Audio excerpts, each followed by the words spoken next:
নমস্কার প্রিয় শ্রোতা দর্শক বন্ধুরা, আজকের ভিডিওতে আমি আপনাদেরকে জানাবো গীতার 18টি নাম কি কি।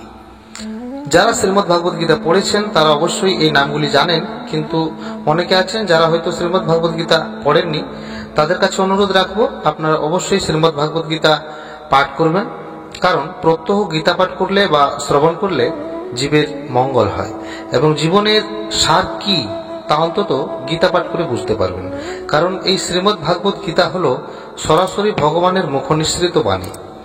গীতার 18টি নাম রয়েছে, যা শ্রীমদ্ ভাগবত গীতার গীতা মাহাত্ম্যম অংশে বর্ণিত আছে। তো আসুন জেনে নিই পবিত্র গীতার সেই 18টি নাম।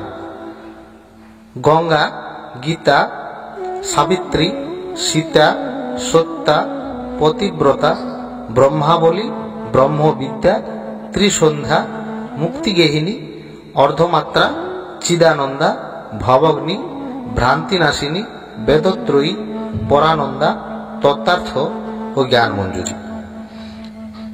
গীতা মাহাত্ম্যে বর্ণিত এই গীতার 18টি নাম শ্রবণ করলে জীবের কল্যাণ হয়। তাই কমেন্টে লিখুন জয় গীতা, জয় শ্রীকৃষ্ণ।